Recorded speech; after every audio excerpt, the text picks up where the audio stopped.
여보, 여보. 은숙의 절규가 고요한 거실에 메아리 쳤습니다. 벽시계가 가리키는 시간은 저녁 7시 30분. 평상시처럼 뉴스를 보던 평범한 순간이었습니다. 방금 전까지 TV를 보며 웃던 남편 진수가 갑자기 의식을 잃고 쓰러진 것입니다. 70세의 나이, 은퇴 후 5년째를 맞는 진수였습니다.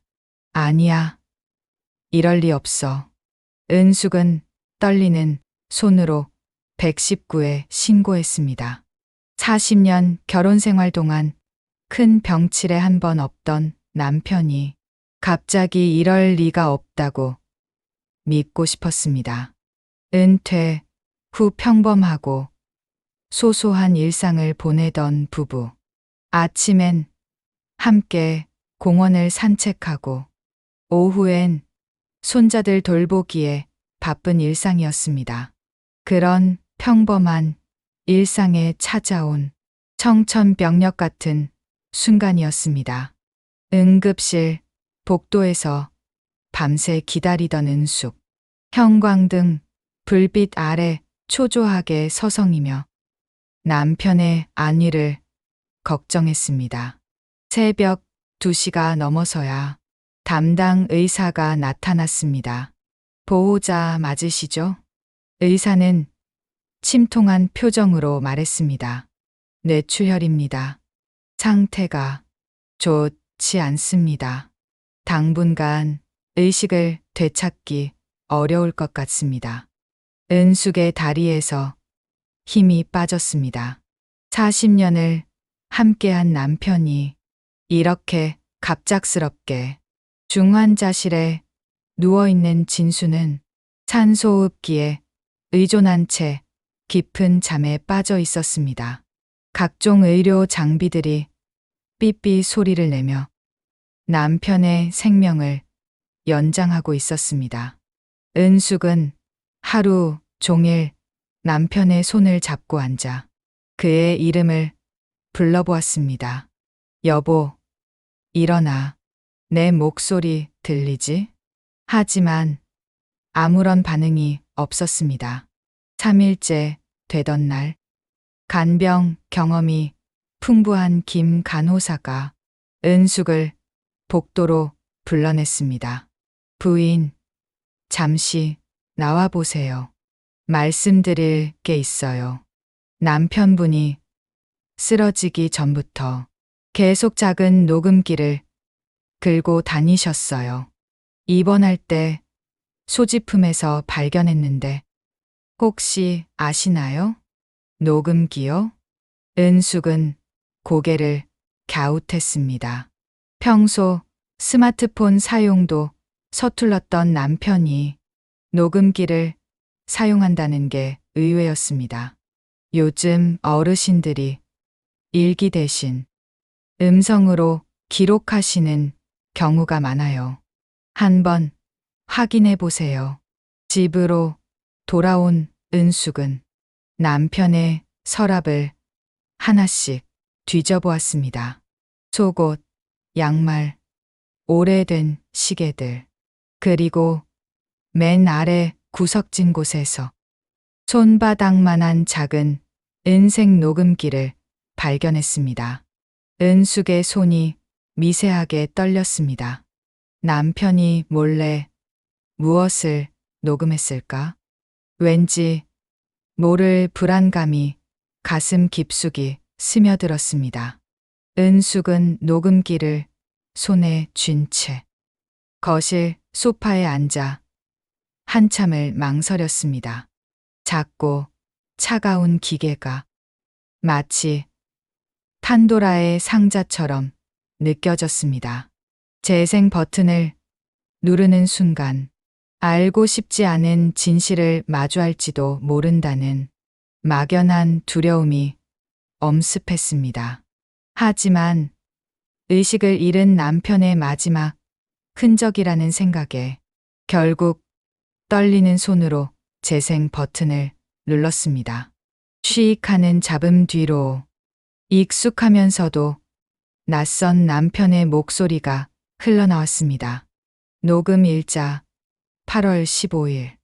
오늘은 광복절이네.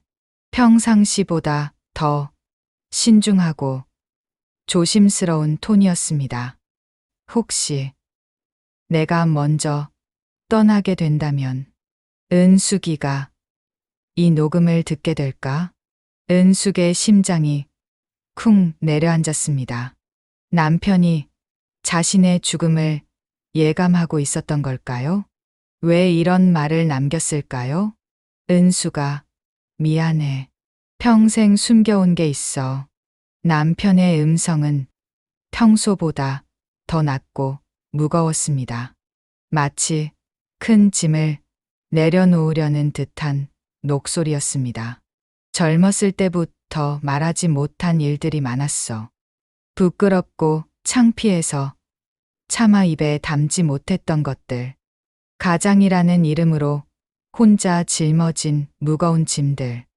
녹음기에서 흘러나오는 진수의 목소리는 은숙이 40년간 알고 지낸 남편과는 어딘가 달랐습니다. 더 솔직하고, 더 나약하고, 때로는 더 절실했습니다. 평소 과묵하고 든든했던 남편이 이렇게 약한 모습을 보인 적이 없었습니다. 내가 완벽한 남편이었다고 생각했나? 완벽한 아버지였다고? 사실은 그렇지 않았어. 잠시 침묵이 흘렀습니다. 남편이 깊은 한숨을 쉬는 소리가 들렸습니다. 매일 아침 출근길에 나는 얼마나 많은 고민을 했는지 모를 거야. 밤늦게 들어와서도 혼자 방에서 얼마나 많이 고민했는지. 은숙은 녹음기를 꽉 움켜쥐었습니다. 계속 들어야 할지 멈춰야 할지 마음속에서 갈등이 밀려왔습니다. 하지만 남편의 진짜 마음을 알고 싶었습니다. 40년을 함께 살면서도 몰랐던 남편의 속마음이 궁금했습니다. 그것이 설령 아픈 진실일지라도 끝까지 들어야 할 것 같았습니다. 다음 녹음에서는 정말 말하기 어려운 이야기를 해야겠어. 첫 번째 파일이 끝났습니다. 은숙은 다음 파일로 넘어가는 손가락이 떨리고 있음을 느꼈습니다. 두 번째 파일을 재생하자 남편의 더욱 무거운 목소리가 들려왔습니다. 녹음 일자 8월 22일. 오늘은 정말 용기가 필요한 이야기를 해야겠어. 잠시 침묵이 흐른 후 진수의 고백이 시작되었습니다.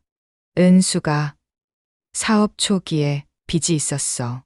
너한테 말하지 못하고 혼자 끙끙 앓았던 적이 있었지.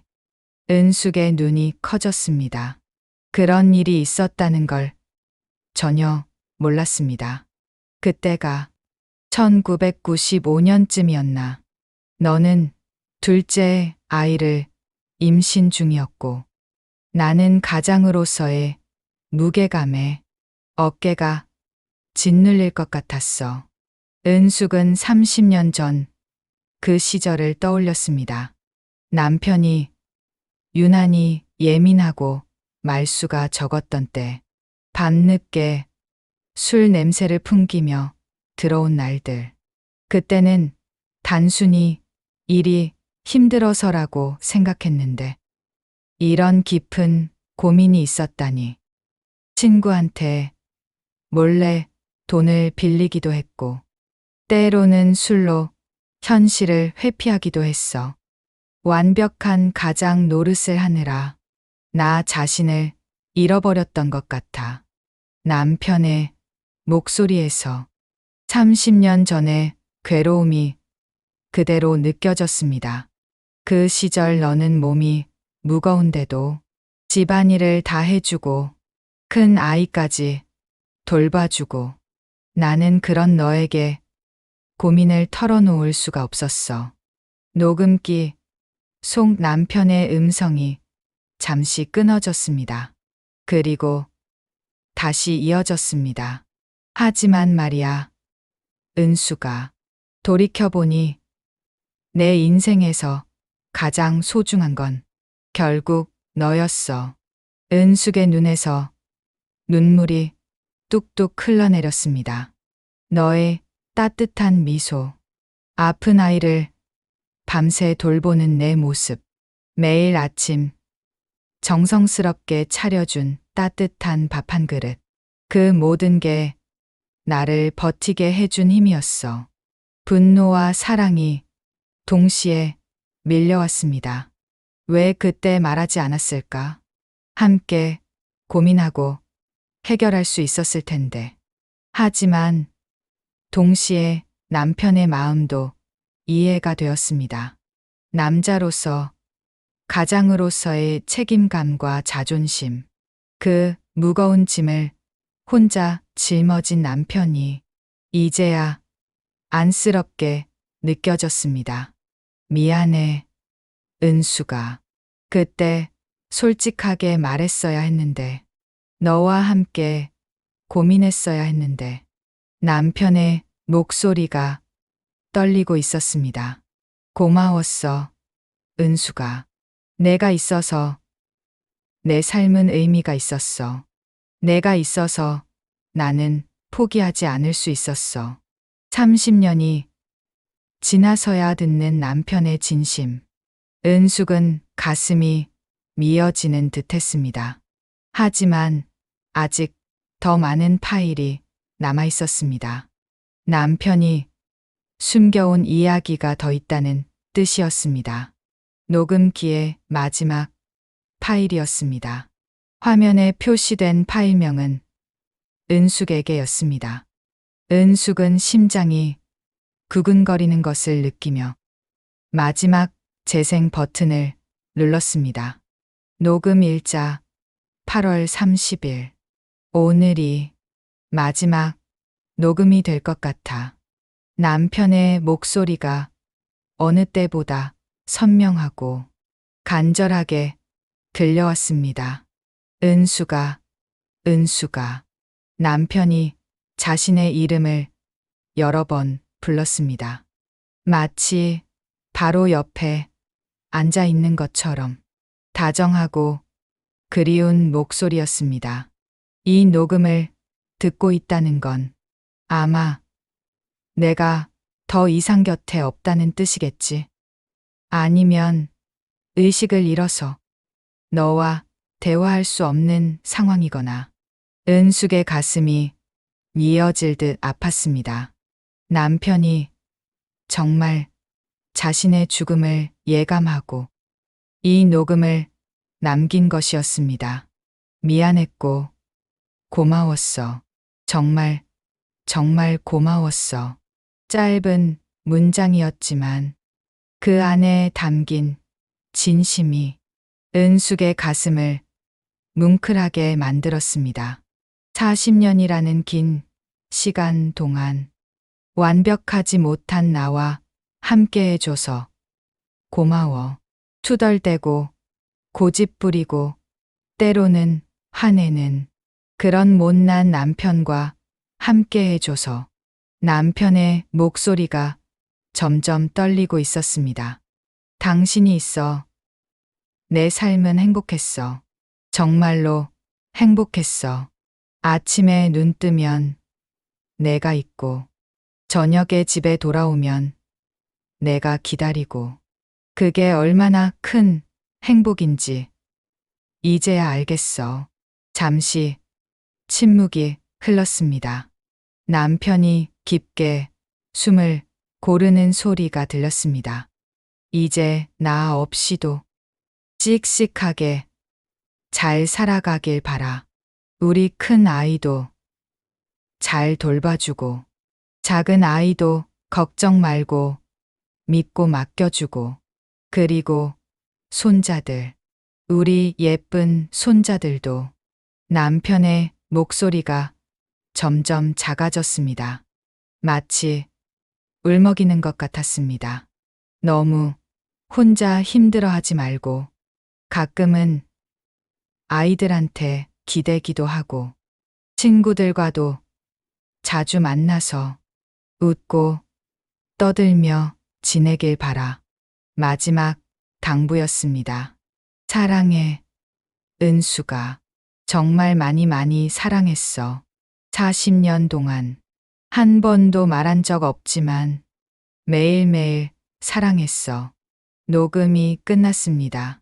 은숙은 녹음기를 가슴에 꼭 안았습니다. 40년 결혼 생활에서 남편이 직접 사랑한다고 말한 건 이번이 처음이었습니다. 나도 사랑해 여보. 은숙의 목소리가 공허한 집 안에 울렸습니다. 병실로 달려간 은숙은 의식 없는 남편의 손을 꼭 잡았습니다. 나도 사랑해 여보. 정말 사랑해. 고마웠어. 평생 고마웠어. 3일 후 진수는 조용히 눈을 감았습니다. 마지막 순간까지 은숙이 곁을 지켰습니다.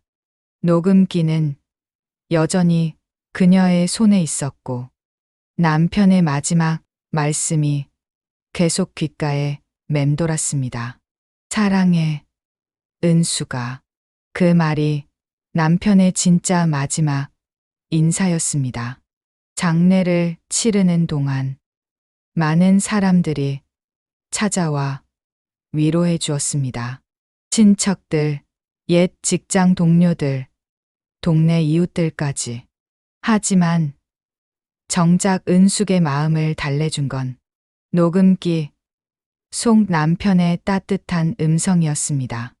혼자 남은 집은 너무나 고요했습니다. 40년간 함께 웃고 울었던 추억들이 곳곳에 스며 있는 집이었습니다. 거실, 소파에 남편이 앉던 자리, 식탁에서 마주보며 밥을 먹던 그 자리, 침실에 남편 베개가 놓여있던 곳까지 모든 것이 그립고 애잔했습니다. 일주일 후 은숙은 바닷가로 향했습니다. 남편이 생전에 가장 좋아했던 곳, 은퇴 후 함께 자주 걸었던 그 바닷가였습니다. 여보, 나왔어. 파도 소리를 들으며 은숙은 벤치에 앉아 녹음기를 다시 재생했습니다. 사랑해, 은숙아. 정말 많이 사랑했어. 남편의 목소리가 바닷바람을 타고 흘러갔습니다. 여보, 이제 알겠어. 당신이 왜 이 녹음을 남겼는지. 은숙은 끝없이 펼쳐진 수평선을 바라보며 속삭였습니다. 당신은 떠났지만 이 목소리로 평생 내 곁에 있을 거잖아. 외로울 때마다, 힘들 때마다 당신의 사랑을 확인할 수 있게. 이런 귀한 선물을 남겨준 거구나. 그제서야 남편의 마지막 선물을 온전히 이해했습니다. 죽음으로 끝나는 이별이 아니라 새로운 방식의 영원한 동행이었던 것입니다. 갈매기들이 자유롭게 바다 위를 날아갔습니다. 어디로든 날아갈 수 있는 당당하고 아름다운 모습이었습니다. 이제 내가 당신 목까지 살아낼게. 우리 큰 아이, 작은 아이도 잘 돌보고 예쁜 손자들과도 더 많은 시간을 보내고 건강하게 오래오래 살아갈게. 은숙의 목소리에는 새로운 다짐과 결의가 서려 있었습니다. 그리고 당신이 못다 이룬 꿈들, 우리가 함께 가보려던 여행지들, 나 혼자라도 가볼게. 당신 목소리와 함께 말이야. 바다 위로 석양이 천천히 지고 있었습니다. 하루의 끝이 아닌 새로운 시작을 알리는 아름답고 희망찬 노을이었습니다.